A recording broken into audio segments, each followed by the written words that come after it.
prazer imenso estar com os irmãos aqui, né? Eu estive aqui no Nova Joinville assim que ela virou congregação. Isso faz 2003, 2002, né? Correto?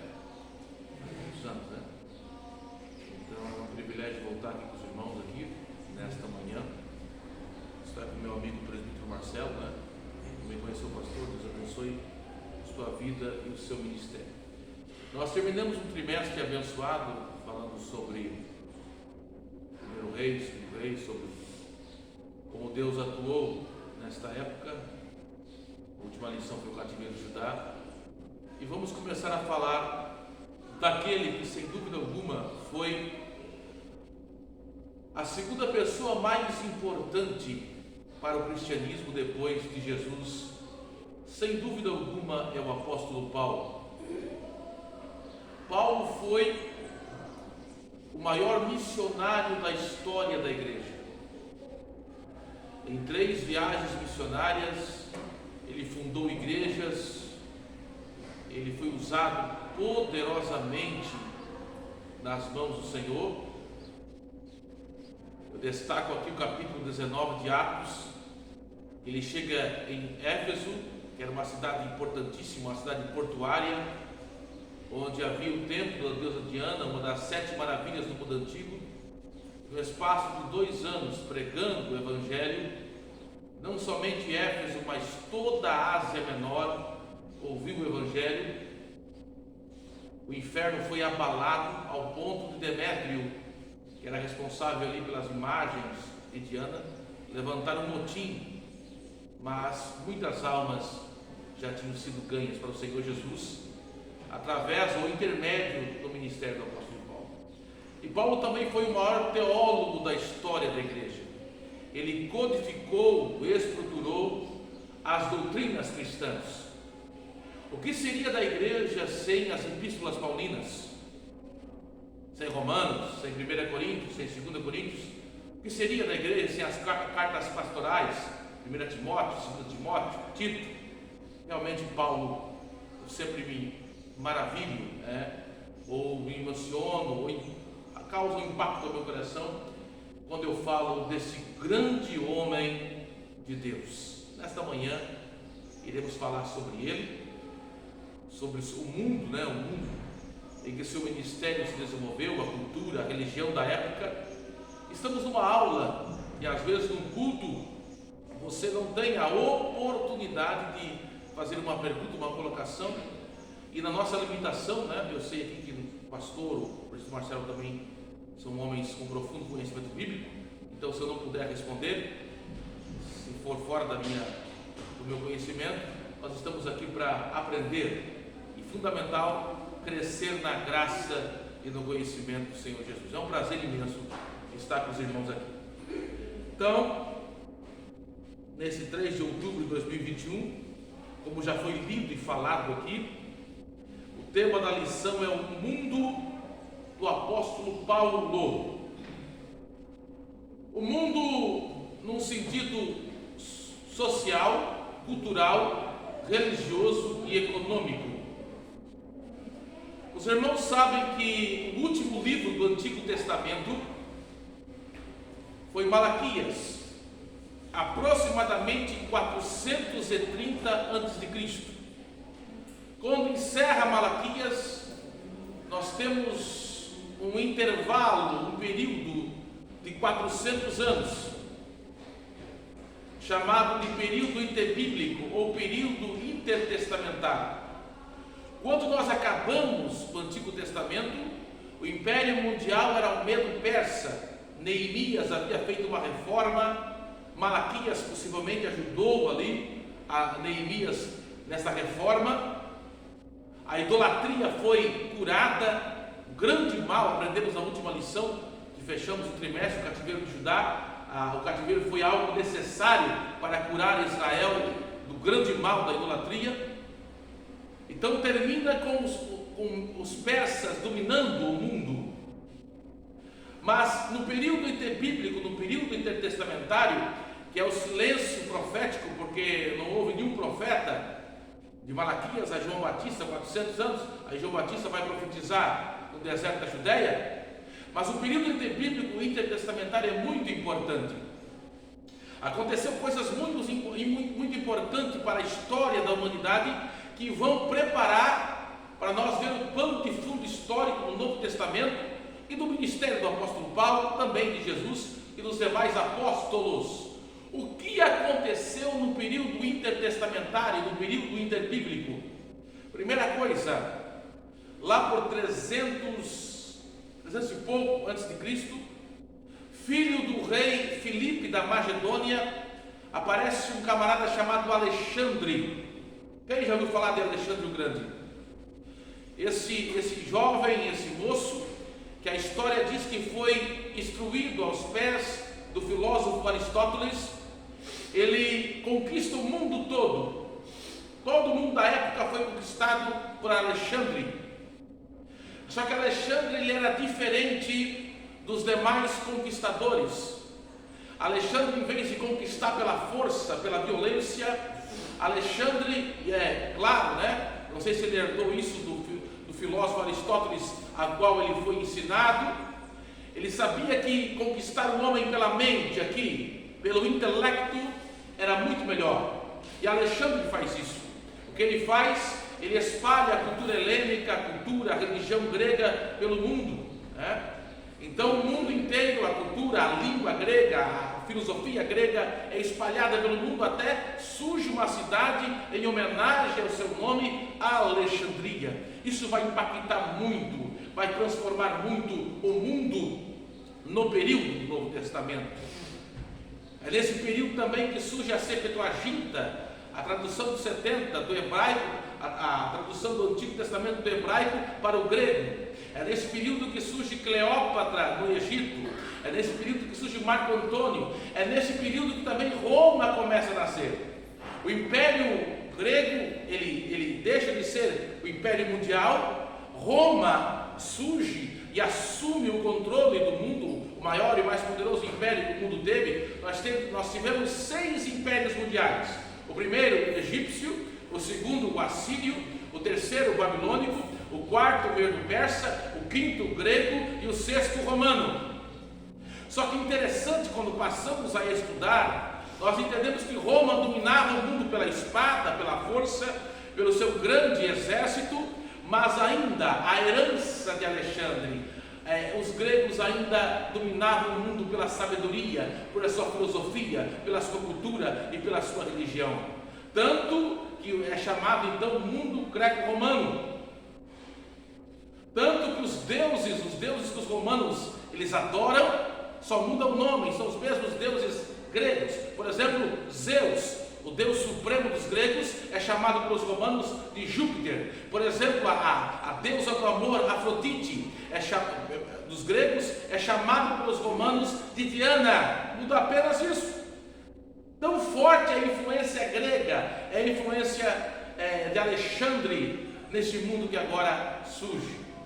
Então nós temos então um mundo hedonista, o mundo que fala o grego koiné, o mundo então, só que eu vejo aqui, eu preciso salientar aqui, eu preciso destacar aqui nesta manhã, o presbítero Marcelo, servo de Deus, pastor Danilo, né? Eu ouvi falar muito bem da sua pessoa, amigo meu, disse que o senhor é um homem de Deus, né? O Alexandre, meu amigo presbítero. Então, veja, eu vejo a soberania de Deus. Deus é soberano porque Deus preparou tudo, irmãos. Deus ele tem o controle da história. Não cai uma folha da árvore, como dizia o hino antigo da década de 90. Não cai uma folha da árvore se Deus não permitir. Deus é soberano. O mundo foi preparado no período interbíblico, no período intertestamentário, para o Evangelho. Nós vamos aprender isso na lição. A segurança do Império Romano, a língua grega, as sinagogas que surgiram também no período interbíblico, no período intertestamentário, foram fundamentais, onde Paulo ele usou como palco para propagar o Evangelho. Então Deus é soberano, Deus está no controle de todas as coisas. Por isso o Evangelho teve tanto êxito nesta época. Então o mundo, vamos falar sobre esse mundo nesta manhã. A palavra apóstolo, ela tem o significado de enviado, mensageiro, né? O apóstolo dos gentios, porque Paulo foi usado para alcançar os gentios, para alcançar aqueles que estavam longe, não somente os judeus. O nome Paulo significa pequeno, mas ele tinha dois nomes, o Saulo, nome hebraico, e Paulo, nome romano. Paulo significa pequeno, o pequeno grande homem que Deus usou em suas mãos poderosamente. Eu queria, por gentileza, primeiro eu vou ganhar tempo, vou ler. O texto áureo me chama muita atenção nesta manhã, que já foi lido, mas permita-me ler novamente. Disse: vai, porque este é para mim um vaso escolhido para levar o meu nome diante dos gentios e dos reis e dos filhos de Israel. Amados,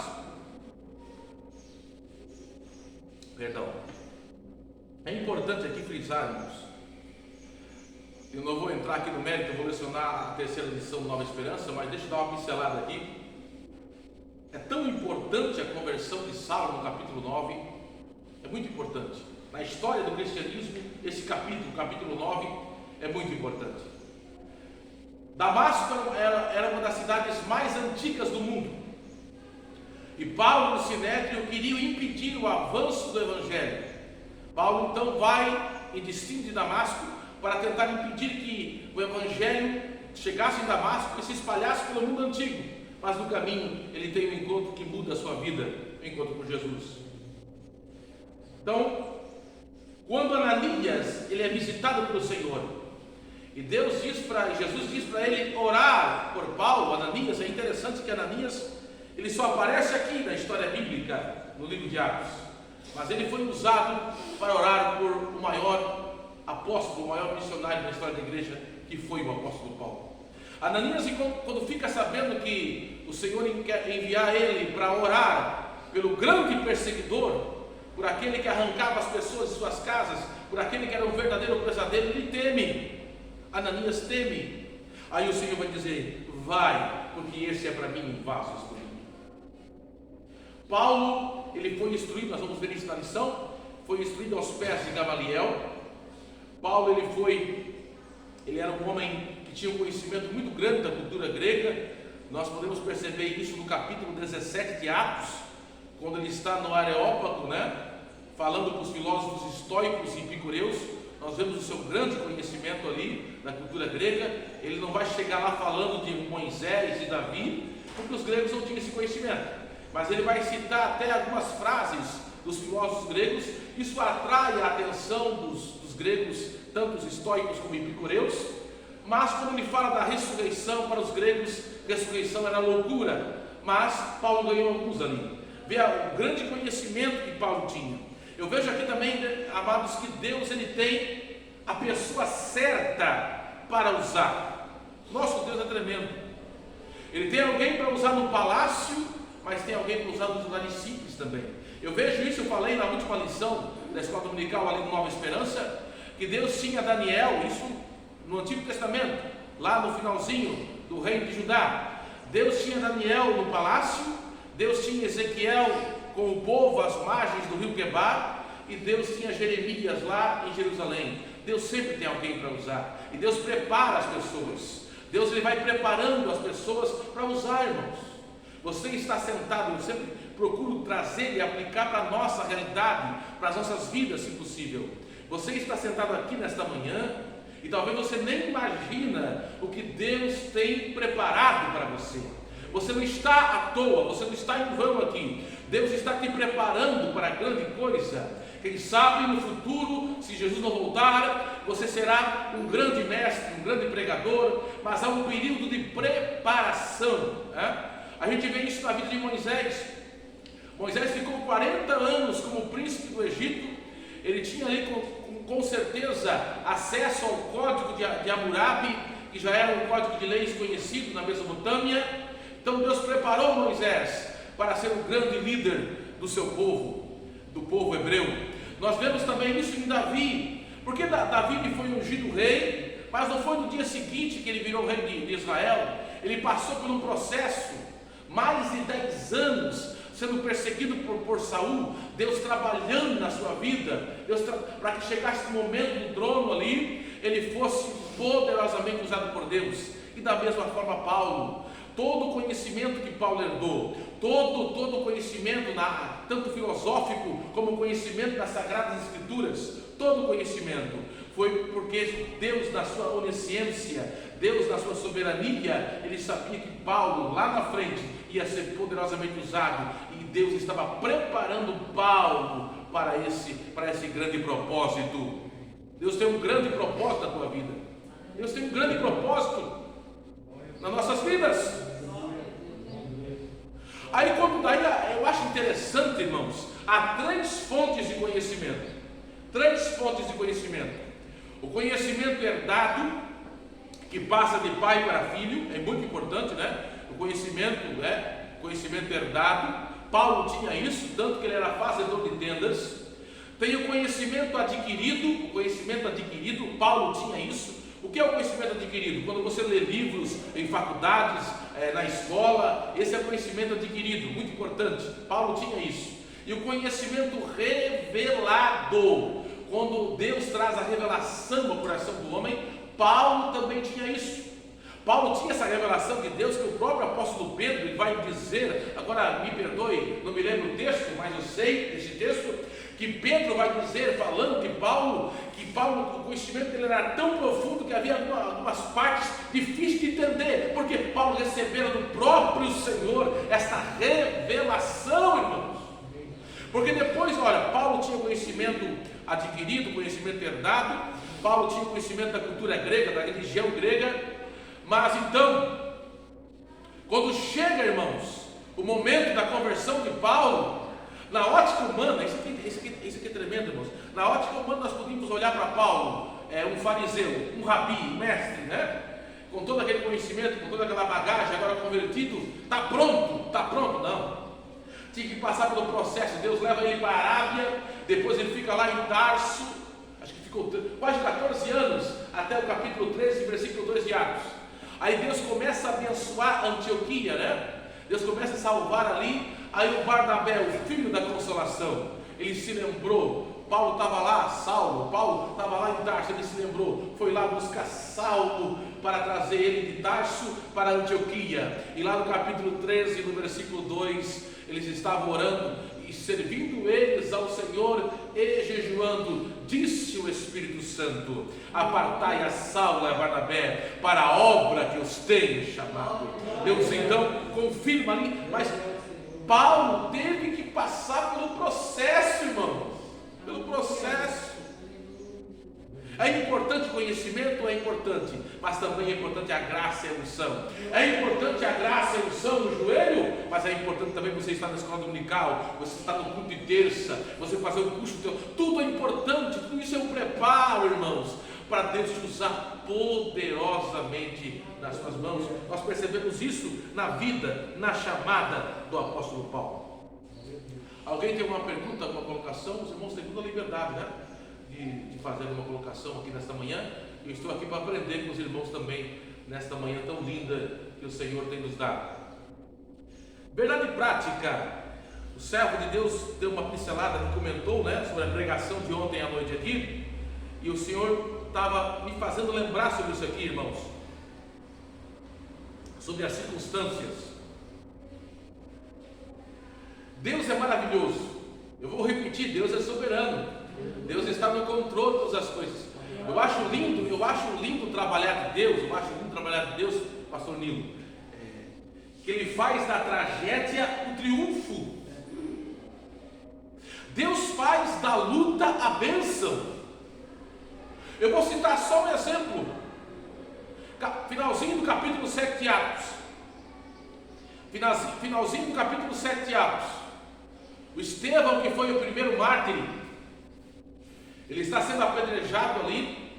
E quem está testemunhando a morte de Estevão? Paulo. Porque depositaram as vestes aos pés de Saulo. Chamou a atenção daqueles que mataram o Estevão, que às vezes aqueles que eram apedrejados, eles amaldiçoavam os seus algozes, eles amaldiçoavam os seus assassinos. Mas o Saulo e aqueles que apedrejaram Estevão naquele dia, presbítero Marcelo, eles viram algo que ficou marcado. Eu tenho certeza porque depois Saulo vai muitas vezes se lembrar disso. Aquilo ficou marcado na vida de Saulo. Quando as pedras atingiram Estevão, em vez de ele blasfemar, em vez de ele amaldiçoar seus assassinos, ele diz assim: Pai, perdoa-os, perdoa eles. Ele morreu perdoando os seus assassinos. Aí no capítulo 8, irmãos, porque o intuito, a intenção de Saulo, que era um fariseu, e da cúpula do Sinédrio, era impedir o avanço do Evangelho, era acabar com o Evangelho. Aí eles começam uma perseguição, capítulo 8 de Atos, eles começam uma perseguição terrível em Jerusalém, porque os judeus, os cristãos, eles estavam concentrados em Jerusalém. Aí eu vejo o agir de Deus no meio da perseguição. Eu quero que você confira Atos capítulo 8, versículo 4. Olha só como Deus vai agir aí através da perseguição, através da circunstância contrária. Deus vai usar aquilo para que o Evangelho se alastre. É Atos capítulo 8, versículo 4. Eu vou ler para ganhar tempo. Olha só, Atos 8, 4 diz assim, ó: mas os que andavam dispersos iam por toda parte anunciando a palavra. Ou seja, como diz lá fora o ditado, né? O tiro saiu pela culatra, né? O tiro saiu pela culatra, porque aí que eles espalharam os seguidores de Cristo. O primeiro resultado, o Filipe, ele vai para Samaria, ele chega em Samaria, Deus usa ele, multidões e multidões se convertem. Aí depois, ainda no capítulo 8, Deus leva ele para a estrada de Gaza, que está deserta. Vem o alto funcionário da rainha da Etiópia, aceita Cristo, se converte e leva o cristianismo lá para a Etiópia. Olha só, irmãos, aquilo que era para ser o fim do cristianismo, na verdade aumentou o cristianismo, o evangelho se espalhou. Da tragédia, Deus fez virar triunfo, irmãos. O nosso Deus é tremendo. O nosso Deus é tremendo. Aí eu olho, é claro que ninguém quer perseguição aqui, irmãos, ninguém quer perseguição. Glória a Deus pela liberdade que nós temos. Mas eu olho a história da igreja e o mundo. Quanto mais o diabo, quanto mais o homem persegue a igreja, mais o evangelho cresce, irmãos. Porque Jesus falou em Mateus 16, 18: edificarei a minha igreja, e as portas do inferno não prevalecerão contra ela, irmãos. Tremendo. Então podemos glorificar a Deus. O objetivo da nossa aula nessa manhã, se nós conseguimos pela graça de Deus alcançar eles, são 3: apresentar o mundo de Paulo no Império Romano. Os romanos dominavam o mundo, mas a influência da cultura e da religião grega era forte, né? Discorrer sobre o mundo cultural de Paulo, a cultura grega, irmãos, a cultura hedonista. Alguém sabe me dizer o que é hedonista? Alguém sabe me dizer? O que é hedonismo? Hedonismo é prazer. Se isso me dá prazer, é claro, é pobre a definição ainda, né? Pode ser uma definição melhor que essa ainda, mas se me dá prazer, eu faço. Os gregos eram assim, irmãos. Era a cultura do hedonista. Aí, para você ver como era complicado o evangelho anunciado naquela época, Paulo chega em Corinto, e lá também tinha os adoradores da Afrodite. E havia lá a chamada prostituição cultural. Havia prostitutas que trabalhavam ou serviam a Afrodite em seu templo. Aí Paulo chega lá pregando que agora o corpo daquele que aceita Jesus, não sabeis vós que sois o templo de Deus e que o Espírito de Deus habita em vós, 1 Coríntios 3,16, né? Não sabeis vós que sois o templo de Deus e que o Espírito de Deus habita em vós. Por quê? Porque os homens, eles tinham o hábito, isso aqui é terrível, né? Naquela época, eles tinham o hábito de se prostituírem com as prostitutas de Afrodite e adorarem Afrodite. Aquilo era comum, era algo cultural. Mas o evangelho chega, irmãos, e transforma aquilo. Aí eu nunca me esqueço do missionário, acho que é William Carey, meu inglês é terrível, William Carey. Ele vai para a Índia, pregar o Evangelho. Ele era inglês, ele vai para a Índia. Ele chega lá e fica assustado, impactado, porque os hindus naquela época, eles tinham o hábito, por exemplo, morria um hindu. Sabe o que acontecia com a viúva do homem que morria? Pegavam ela com as coisas do morto, amarravam numa estaca e matavam queimada a viúva, viva! Era algo cultural. Aí William Carey chega e vê aquilo ali, irmãos. Aí ele, com o Evangelho, pregando o Evangelho, ele vai mudar aquilo. Eu não estou falando, me perdoe aqui, irmãos. Eu preciso só dar uma pincelada nisso aqui. Nós estudamos missiologia. Nós falamos em transculturação, né? Cada povo tem a sua cultura. Mas existem coisas que vai contra aquilo que está estabelecido em Deus, aquilo que é muito. Pecado é pecado, algo cultural é cultural. Por exemplo, o escocês tem o costume de andar daquela saia, né? Para nós é estranho, irmão, mas é cultural. Arábia Saudita, Oriente Médio, costume do turbante, né? Para nós é diferente, né? Cada povo tem a sua cultura, tem que ser respeitado. Mas pecado é pecado no Japão, na China, na Conchichina, né? Pecado é pecado. Então, mas quando o Evangelho chega, irmãos, ele transforma isso. E é isso que o Evangelho pregado por Paulo faz em Corinto, é isso que o Evangelho faz em Éfeso. As pessoas são impactadas, né? Mas havia essa grande oposição à cultura grega em todo lugar que Paulo pregava, que Paulo anunciava o Evangelho. Agora o mundo religioso. Agora me ajude aí, pastor Nilo, prefeito Marcelo. Não sei se, eu não tenho certeza, mas foi em Listra, né? Que Paulo curou aquele coxo na primeira viagem missionária. Foi em Listra? Agora me foge a memória.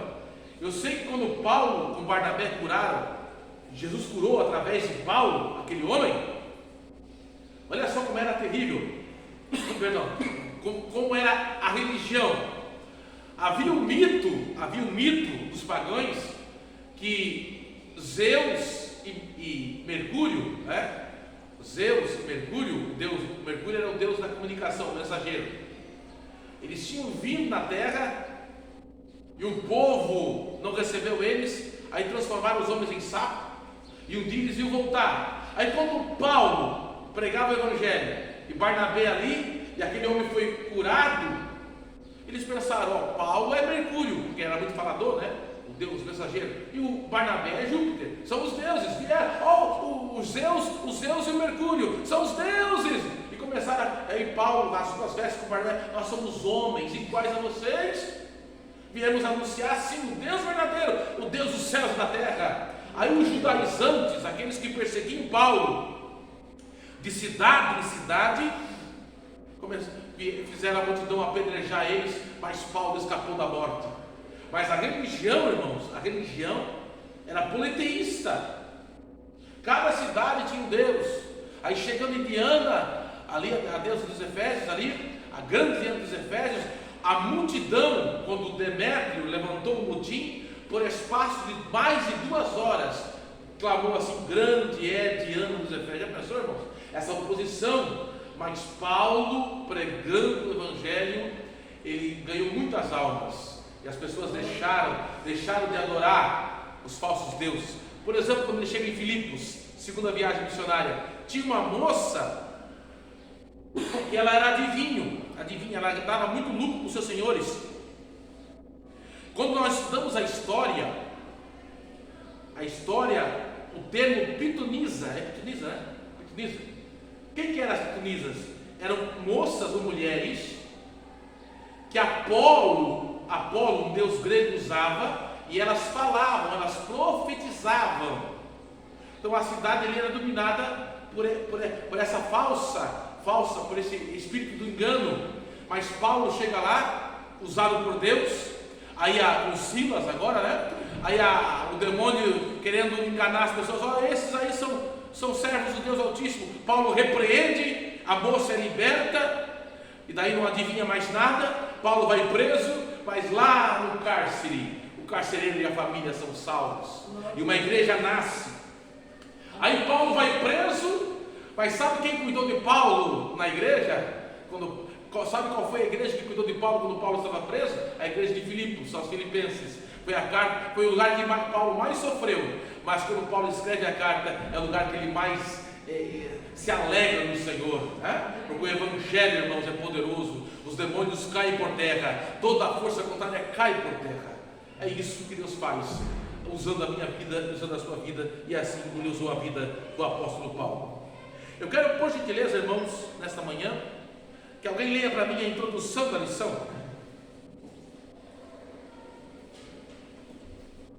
O assunto desse trimestre é a vida do apóstolo Paulo. Para compreendê-lo melhor, veremos como era o mundo que o apóstolo atuava. Por isso, o texto aula desta lição apresenta como Paulo foi vocacionado para levar o nome de Jesus diante dos gentios. Eu quero que alguém leia para mim Gálatas 2 e 11. Quero comentar sobre isso, eu acho importante, irmãos, isso aí. Eu estava estudando e lembrando disso aqui. Gálatas 2 e 11, se alguém pode, por gentileza, ler para mim. Até o 12 e o 13, importante. Eu acho importante essa passagem bíblica para nós entendermos a importância do ministério de Paulo. Vocês sabem que a Bíblia não está em ordem cronológica, né? Romanos é a primeira carta, depois de Atos, por causa da sua importância teológica. Mas alguns acreditam que Gálatas é a primeira carta escrita por Paulo, porque Gálatas foi escrita antes do capítulo 15 de Atos, antes do concílio em Jerusalém, que os apóstolos, pelo Espírito Santo, chegaram ao consenso que os gentios deviam se abster da carne sufocada, né? Dos ídolos, da prostituição, né? Então, quem achou por mim, por gentileza, pode ler Gálatas 2 e 11. E chegando Pedro a Antioquia, ele resistiu na cara, porque era reconhecível. Porque antes que alguns tivessem chegado à parte de Tiago, comia com os gentios, mas, depois que chegaram, foi se retirando e se apartaram deles, temendo que eram de circuncisão. E outros judeus também dissimulavam com ele, de maneira que até Barnabé se deixou levar pela sua dissimulação. Olha só, irmãos, o Pedro estava com os gentios numa boa, que nem nós, nem os irmãos aqui lá na Nova Esperança também teve café, que nem o povo assim tomando café, assim, né, trazendo para cá para nós, conversando, de repente chegou os judaizantes. Quem eram os judaizantes? Para os irmãos entenderem. É importante isso aqui para entender. E entender também a importância de Paulo. Quem eram os judaizantes?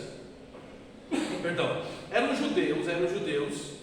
Os irmãos estão me ouvindo bem lá atrás, né? Eram judeus que aceitavam a Cristo. Só que para eles a fé, a graça não era suficiente.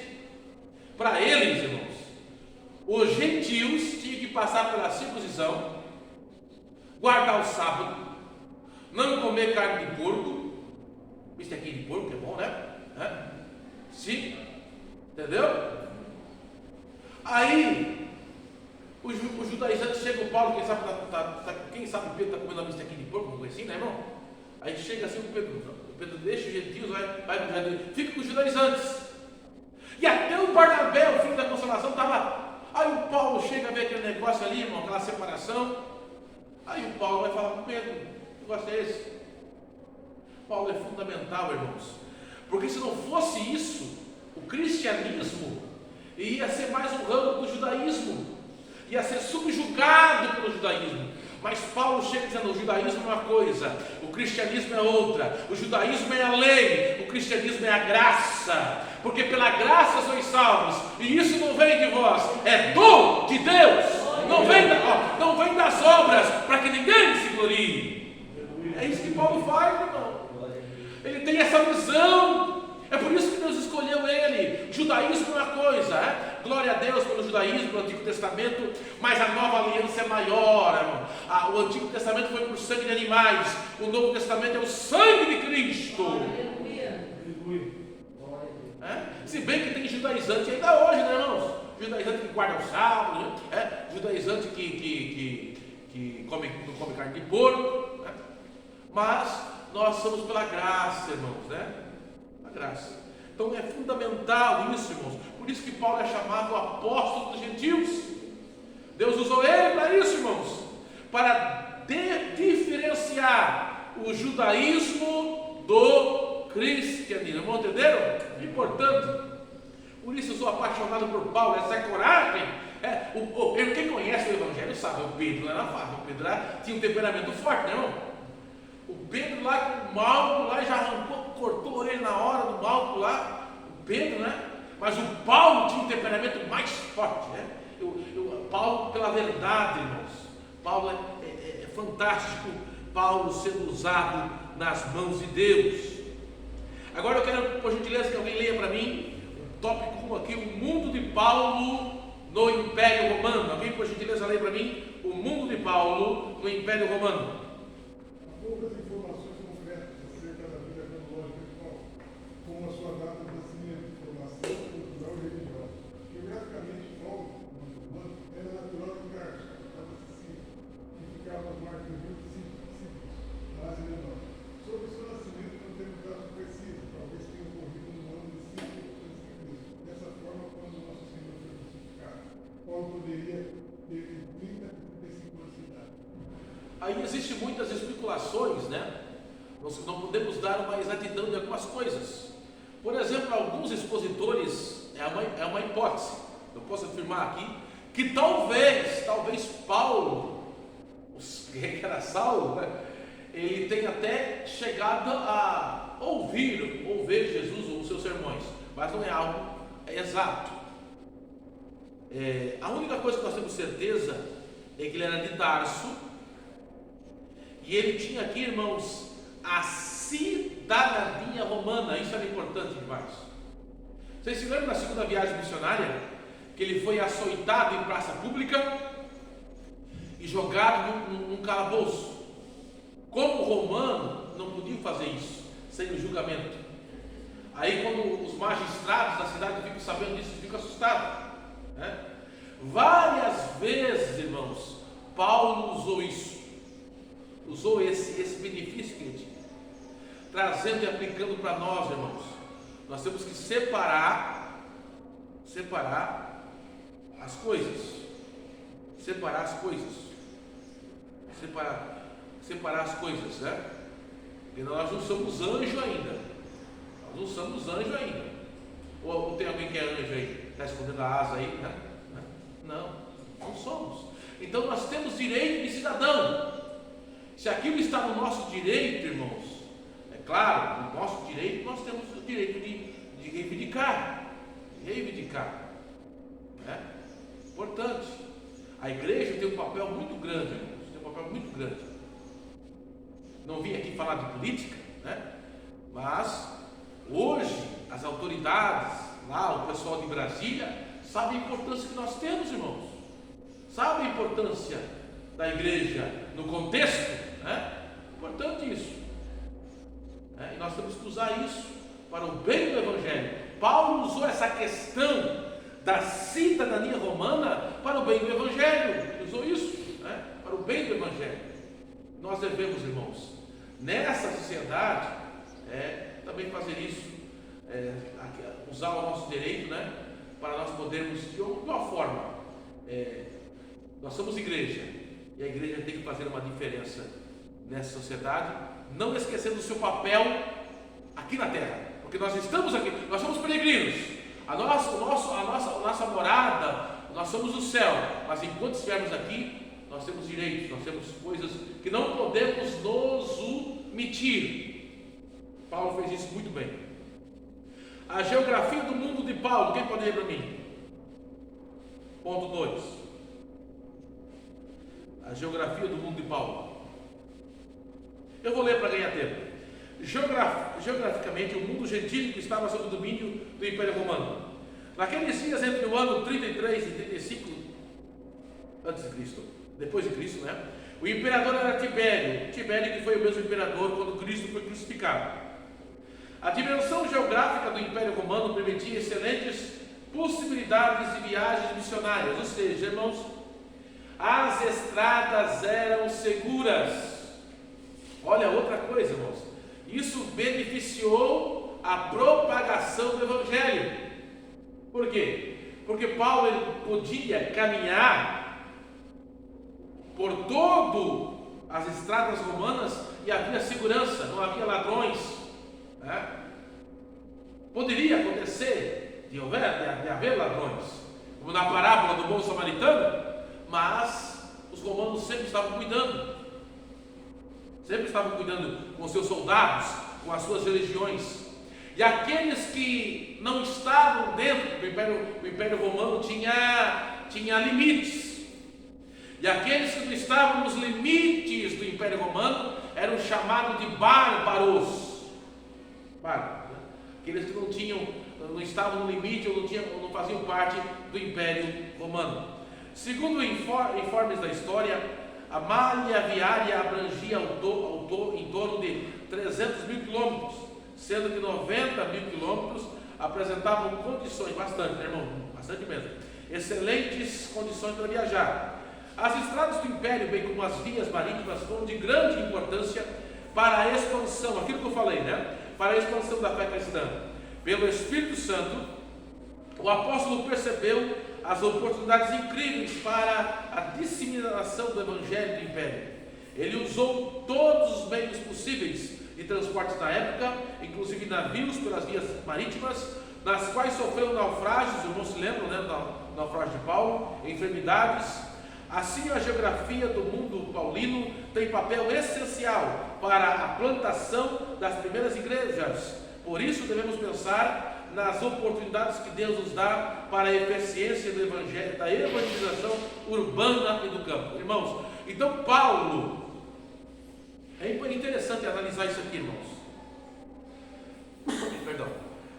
Diante das limitações e das perseguições, Paulo era perseguido de cidade em cidade, irmãos.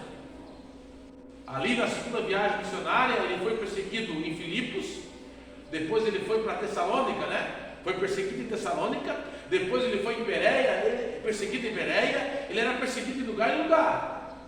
Não só Paulo, mas como os apóstolos. Eu acho tremendo quando eu paro para analisar, já falei isso nas pregações, né? Eu acho tremendo quando eu paro para analisar a igreja primitiva, a igreja apostólica, a igreja de Paulo, de Pedro e de João. Não tinha os recursos que nós temos, não tinha, mano. Não tinha internet, não tinha Facebook, não tinha Instagram, não tinha rádio, não tinha televisão, mas em algumas décadas o mundo inteiro foi evangelizado, né? Eles usaram todos os meios possíveis. Aí esses dias alguém estava falando para mim assim, eu pela misericórdia de Deus eu tenho um canal no YouTube, né? E sempre tem uma pessoa que é alcançada, porque Isaías 55:11 diz assim, ó: assim será a palavra que sair da minha boca, ela não voltará para mim vazia, antes fará o que me apraz. Aí Isaías capítulo 40, versículo 8 diz: seca-se a erva e cai as flores, mas a palavra do nosso Deus subsiste eternamente. Então, irmãos, você pode pregar para 100, se 99 não der crédito, mas um der crédito, já é maravilhoso. Então, alguém estava me questionando esse dia: para que YouTube? Para que Instagram? Crente dessas coisas? Para que crente ter Facebook? Eu digo, irmão, é claro que o diabo ele usa o YouTube, o homem mau usa, né? Mas nós também podemos usar. São ferramentas, né, irmão? Ferramentas que nós temos. Por exemplo, eu nunca fui no Japão, irmão, mas através do YouTube, das mensagens, pessoas lá no Japão diziam, eu não sei inglês, tudo aquilo, comentário do meu canal, eu pergunto para mim, tá me xingando aqui, eu pergunto para ela sabe um pouquinho de inglês? Não, aqui tá dizendo que foi impactado pela palavra de Deus. Então, já pensou a ferramenta que nós temos, irmão? Dá para hoje em dia nós podemos alcançar pessoas do outro lado. Então, se você tem condições, irmão, use o Facebook, use o Instagram, use o YouTube, até no TikTok eu entrei, irmão. TikTok. Você pode colocar mensagem evangélica aí? Pode. Aí eu estou no TikTok, agora tem, de repente tem um comentário, glória a Deus, até o TikTok, né? Então, isso aí, Parece que é brincadeira, mas se dá para evangelizar, não estou lá. Se dá para evangelizar, se dá para pregar o evangelho, não há, mas tem gente que vai rir, não importa. Alguém vai ser alcançado, alguém vai ser abençoado pela palavra de Deus. Nós temos que usar, pastor Domingos, esses meios, presbítero Marcelo, nós temos que usar essas ferramentas para alcançar almas. Amém? Coisa tremenda, nessa manhã nós estamos aprendendo. Paulo, chamado para os gentios.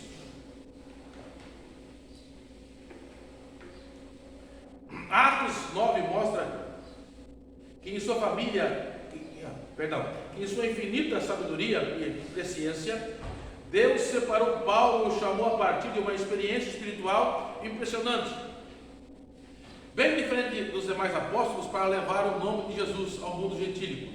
Aquilo que eu falei, né? Jesus mesmo se revelando a ele, e a chamada dele, o que Jesus falou para Ananias aqui em Atos 9,15.